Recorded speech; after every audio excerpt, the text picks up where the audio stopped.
So this time I got the order correct, because this time I'm not looking at the remake first, because I already covered it on Time About the Movies. You'll see that again tomorrow, or you could just go find that particular episode. But we haven't covered the original Miracle on 34th Street on this particular channel, so we're doing it here today. Miracle on 34th Street, the original 1947 Christmas comedy drama film.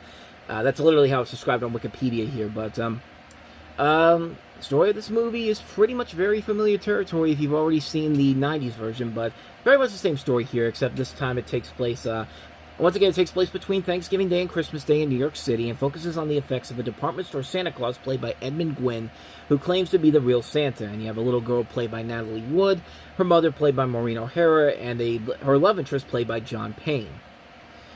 And it's hard to talk negative about the original movie. It's definitely a movie that's held up well with time, and does have a story that never really will age with time in general. You know, an idea of, is Santa Claus a real person and all that. And that's definitely something where you look at a movie like this, and yeah, it's a story that many kids and adults can relate to. Not just the Santa Claus story aspect, but also the little girl's trying to build a family around this guy that she's friends with, and the mother clearly has a love interest for.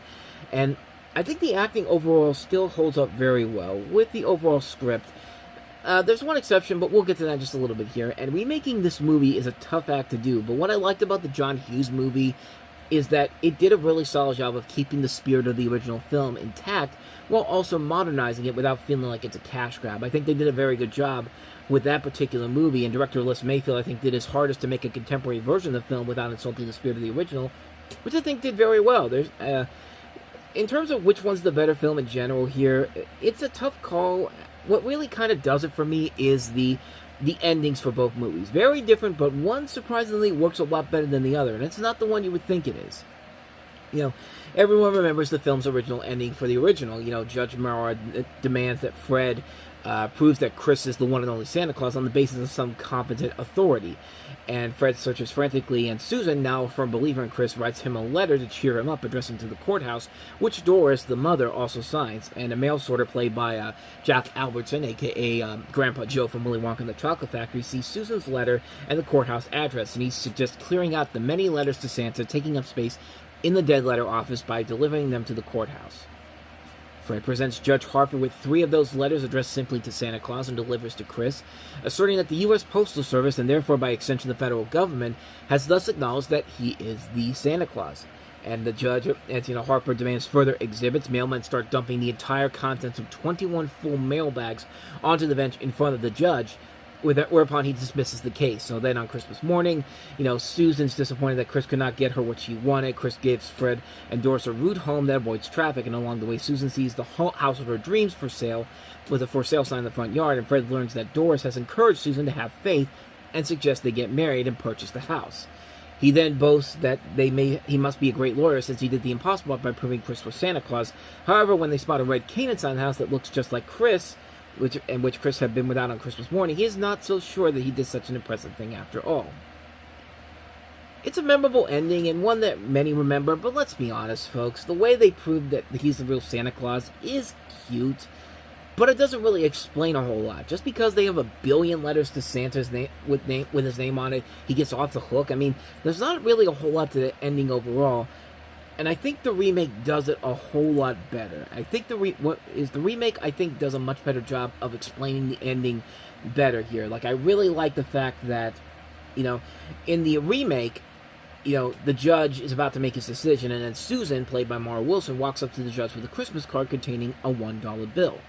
On the back it says the words, "In God We Trust" circle, and the judge realizes that since the U.S. Department of Treasury cannot put its official faith in God with no hard evidence, the people of New York can believe in Santa Claus in the same way. Left with no choice, the elated Harper dismisses the case and declares that Santa is real, existing in the person of Kris Kringle. And it even ends with a similar setup to the house scene in this particular movie, and very much the same thing in general, even though there is also a point where apparently she got the mother in the remake got pregnant too, and they weren't even together at that point as far as I remember correctly, but that part is odd, but I did like the better version of the judge storyline. I think this one had the remake had a legitimate reasoning for why the judge declared Santa real, And it makes more sense for having it, and has much more of a deeper meaning to it than the original, which is basically just, here's 21 bags worth of letters to Santa Claus. Well, I can't read all of this. Case dismissed. You're Santa, all right, but no. I like the fact that you did have to think about what they were doing in the remake, and I thought they did a very good job with it overall. And for that, I kind of put the remake just slightly ahead of the original movie. I think both movies are still really good to me, but I think the ending of the remake was much better and puts the remake slightly over the original film, just barely. So, by the smallest of margins, I think the 1994 Miracle on 34th Street is the superior movie. The original, though, is still a classic overall, and there's no real denying that whatsoever, but, yeah. I really enjoy the original Miracle on 34th Street. I think the remake is slightly better, but they're both good movies regardless.